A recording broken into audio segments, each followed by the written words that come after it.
All right, people, you know that sound. It is the Unfiltered Band, which means another episode of the podcast commences. It is Unfiltered. This is episode 26. We are now the day of the Major League Baseball trade deadline. And thank you, Unfiltered Band. You can join the Unfiltered Revolution if you have not. Getting on board at Twitter at Casey Stern, jumping on my YouTube channel, subscribe and like all the videos and all that stuff as well. And we continue to get this train rolling. A lot more for those of you who are getting this, and we'll watch it in sort of real time as we get close to the deadline. Taping this now about 8 hours away. We'll listen to that until the deadline at 6 Eastern. Want to remind you that I have multiple podcasts out breaking down deals today. So you want to stay locked in to Apple and your Spotify and everywhere else where you get podcasts, and in my YouTube channel and to Twitter. Also, speaking of which, going live like I did for years on radio, 3-hour tour live today on Twitter and YouTube. You'll be able to see it streaming. I've got all sorts of guests.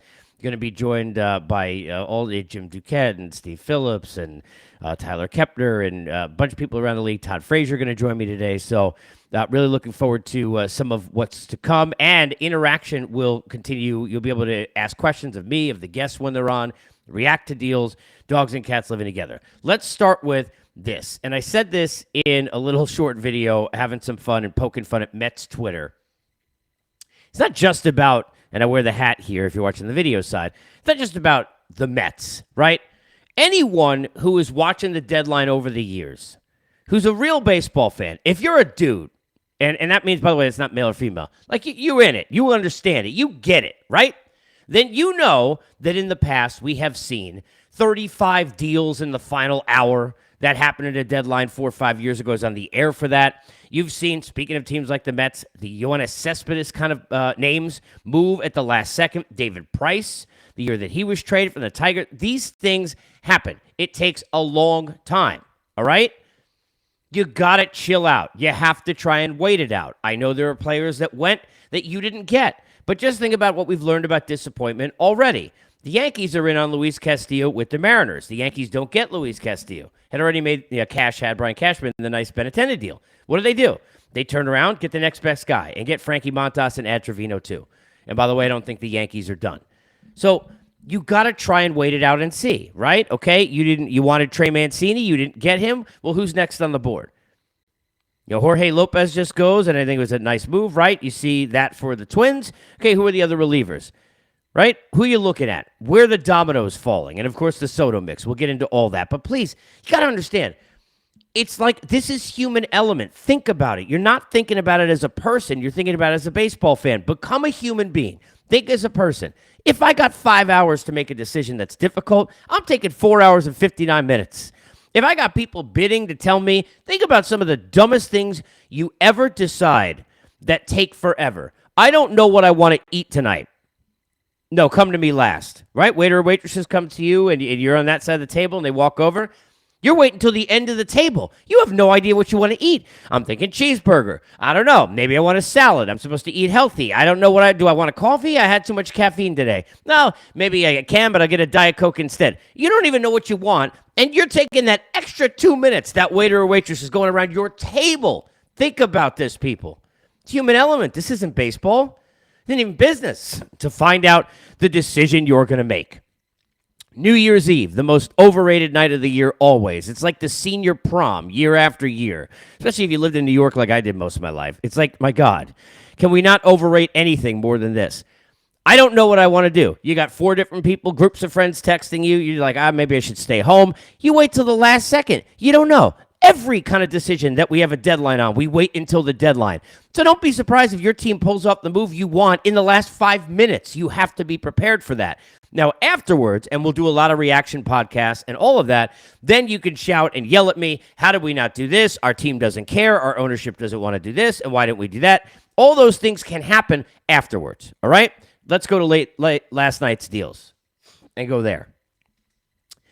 I think for the Astros, you got to really love the aggression and the race that the Yankees and the Astros know they're in. They know they're clearly the 2 best teams in the American League. Right now, there's a huge gap between those teams and everybody else. Anything can happen. We understand that, right? Barring the Twins beating the Yankees in the playoffs, which will never happen.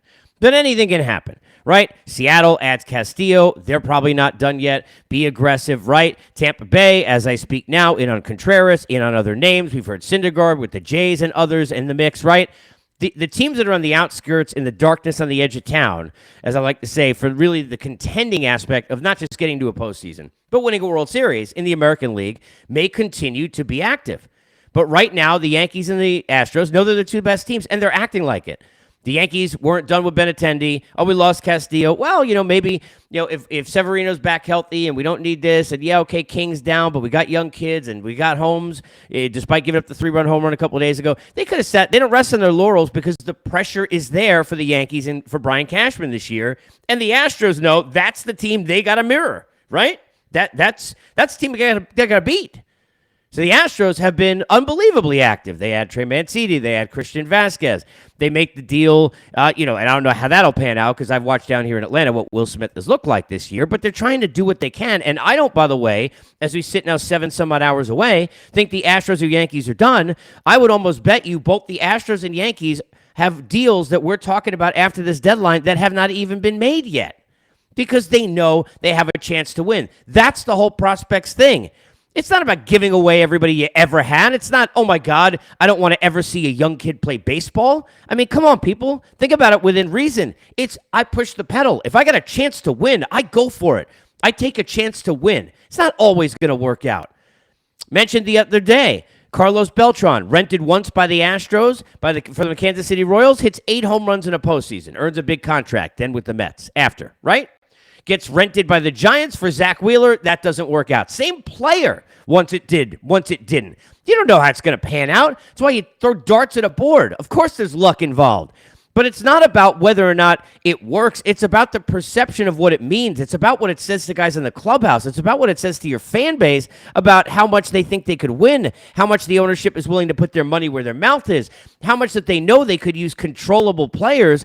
And we all know that, right, those are free, but that it's not about that. It's about getting that team a chance not just to get in the postseason, but to do some damage. It's about, if you're Alex Anthopoulos a year ago, adding the names like Jock Peterson and adding the names like Jorge Soler and finding a way when they lost out in the Benintendi mix and need an outfielder, Duval Dunn. What am I going to do, right? To think about other things besides, of course, which was great, the extension of Riley, but going and bringing in Grossman. And now what else do I need? Now they're in on Syndergaard. This is what teams who want to win do.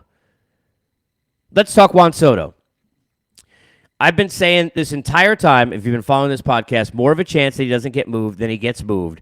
I'm going to sit. Now, look, I love JP, and I know John Morosi, and he's not throwing out there that, he's fully confident they're going to be moved.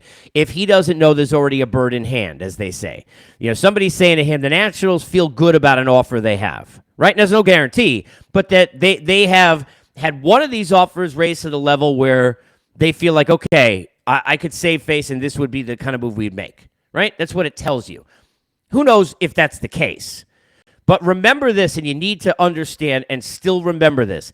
The Nationals could still change their mind. The Nationals have all the leverage. Mike Rizzo knows he can go into an offseason and go move Juan Soto at that age with 2 full years of control. Right?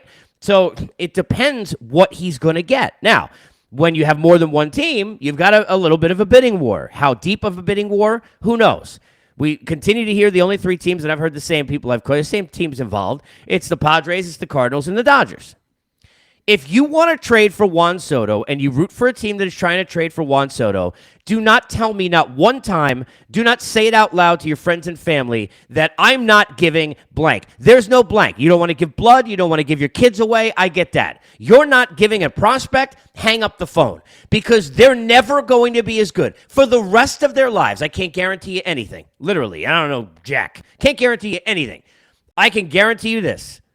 Look me in the eyes, okay? Juan Soto, we're talking about a 1 of 1, I've been saying, in terms of the category that he's in, like a back of a crazy baseball card you get, right? He's the 1 of 1.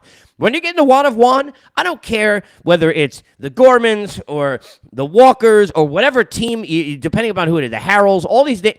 I don't want to give this guy, I don't want to give that guy. That's okay because you are following them and you've become a favorite of them as a fan. And as a fan, in terms of I want to root for it, that's totally cool. If you actually are trying to explain to me that it's not worth it, or trying to explain to me that you don't think that it's a smart deal to trade any prospect in a deal for Juan Soto, then you're being an idiot, because Juan Soto is one of one.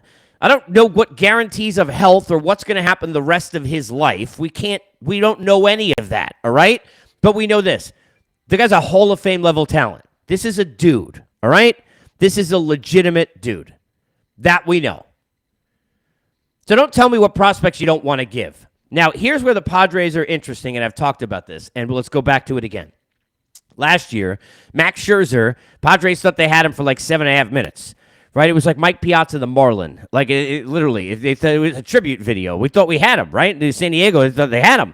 They didn't have him. And not only didn't they have him, but he went to the Dodgers, and the Padres went away and ran and hid, and Max Scherzer was a huge difference maker. So don't think that it's any kind of coincidence the Nationals have kept the Dodgers in this mix, because even if they like the Padres prospects and their package, the more that A.J. Preller believes, and that ownership believes in San Diego, that there's even a chance that Juan Soto could end up playing against them and beating them for division titles for the next 2.5 years with LA, a team who clearly we know could sign him long-term and would, which means you're dealing with it for the next decade and a half. There's no chance to let that happen. This is not a coincidence, people. The Nationals know that. They know they can use that. They know that they can take advantage of that when they make a deal, right? So it's like how many teams over the years we used to see always would have the Yankees as part of it. They'd always have the Yankees as part of the situation, right?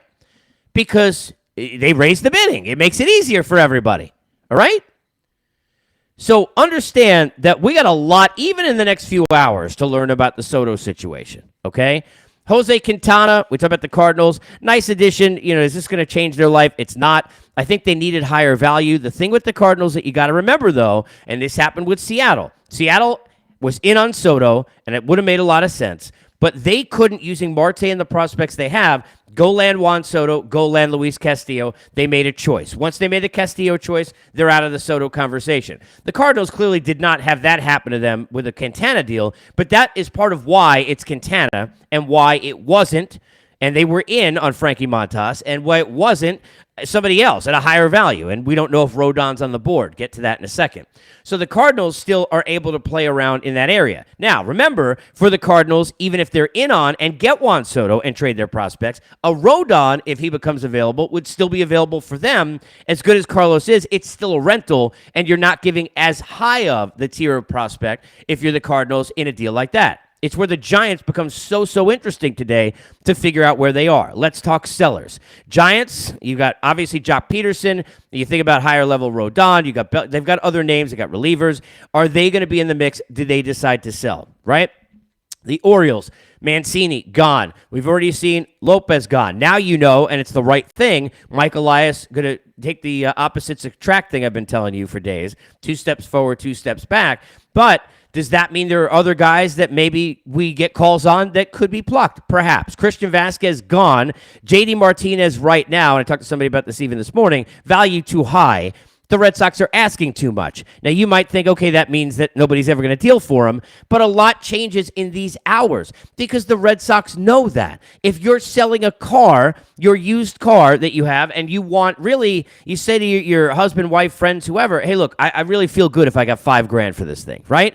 When you put it out there in the market, eBay, Craigslist, however you're doing it, you're putting it out there for $7,000. Then it's $6,500. Then it's $6,000. You know you'll take 5 G's, but you're not going to tell somebody because even if they think you want 6 and they hit the one in the middle, you just made $500 more than you think. That's how trades work. It's the same way. I expect JD Martinez's market to drop, and I think JD Martinez, there's a good chance now I think he gets dealt by the time the deadline is done. Wilson Contreras, definitely going to move. Ian Happ, definitely going to move. 2 teams to watch for Happ for me are in the American League East with the Jays, especially with the Springer situation, and I still think with the Yankees, because remember, they brought DJ LeMahieu in. They didn't even know where he was going to play. Booney and Brian Cashman, that group, they love being able to kind of fit in. You've got the Stanton injury, the size, and getting them off the legs with Stanton and Judge. You've got, I don't know what Donaldson's bat is. We know Gallo's going to be gone. So there is a spot there, I think, still to work around, but the value and the control and how much is that going to cost is a question. But Happ will move. Contreras will move. Contreras' situation is really simple for me. The Mets and David Robertson have a match. They have really fit in well in terms of all of that, and he's not nearly as valuable.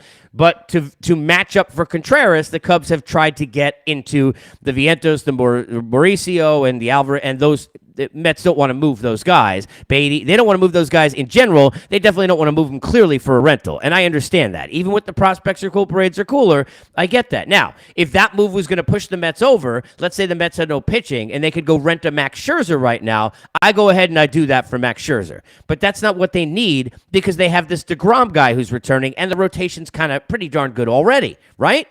The bullpen arms, I think, are clearly the priority for the Mets, but watch Contreras. I still think, really, there's a good chance he ends up on the Mets. But we'll see. It depends on the value and the packages, because now that the Rays and a couple others are in the mix, it's more of an opportunity for the Cubs to say, hey, this guy gave me that, you give me this, and it's like the game Cubert, you're one step up at a time. Watch the sellers, watch the buyers. I'm going to continue to put out a bunch of pods today in addition to going live at 3 o'clock Eastern time. I want to stay as little of the evergreen. If you've watched my podcast before and you've been with this on this Unfiltered Revolution, a lot of them are going to be great guest conversations and topics and lists and things that, which I want, that you could go back like 6 months from now, and I love that in a pod and go listen to it in your car.